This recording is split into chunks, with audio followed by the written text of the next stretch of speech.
रस्म तो नहीं थी जो जायज़ करार दी खुदा ने। जिसको खुदा ने जायज़ किया वो बद रस्म तो नहीं थी। मेरा मतलब ये था कि जैसे बद रस्म के वो हिस्से जायज़ करार दिए जो बद नहीं थे और बाकी बंद कर दिए। मेरा मतलब हजूर ये था कि जैसे वो पहले नाक और कान काटा करते थे तो इस्लाम ने उसको बंद कर होगा आपका मतलब, मेरा मतलब समझने की कोशिश करें।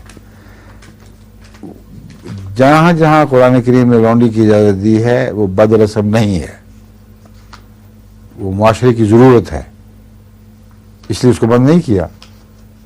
उसके सिवा जो आते हैं वो सब बंद कर दी। यानी सबसे अहम बात यह है कि लौंडी बनाने का इख्तियार इन मानों में किसी इंसान को नहीं दिया कि किसी आजाद को पकड़े और लौंडी बना दे। रसूल सल्लल्लाहु अलैहि वसल्लम ने सख्ती से मना फरमाया है कि जिसे खुदा ने आजाद पैदा किया है कोई नहीं है जो उसे गुलाम बनाए। गुलाम बनाने और लौंडी बनाने की जो वजाहत फरमाई है, इजाजत फरमाई है, उसके मतलब फरमाया है कि रसूल के लिए जायज़ नहीं है कि किसी को गुलाम बनाया या गुलाम बनाया जाए सिवाय इसके कि वो खून बहाए ज़मीन में। मतलब ऐसे हालात पे मजबूर कर दिया जाए कि बेहद खूरेज लड़ाई हो, चपकलिश और झड़प नहीं है, और रास्ता चलते लड़ाई हो जाए तो कहो लौंडी बना लो, ये भी इजाजत नहीं। ऐसी खूरेज लड़ाई इंसान अपनी मर्जी से कर नहीं सकता जो मुदाफियाना भी हो साथ, क्योंकि आन सल्लल्लाहु अलैहि वसल्लम की तमाम लड़ाइयाँ मुदाफियाना थीं, तो लौंडी बनाने की खातिर तो हो ही नहीं सकती ये लड़ाई। जब हो जाए तो फिर जो कैदी हाथ आए उनमें मर्द भी हों औरतें भी हों, तो उनसे क्या सलूक करना है, उनको कहाँ रखना है।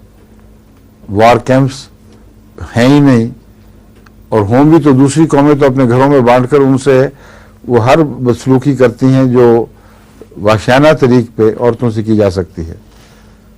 तो उनके हकूक बताए, तुम्हें घर में रखने की इजाज़त है और फिर अज़दवाजी ताल्लुकात की भी इजाज़त है, मगर इन शर्तों के साथ।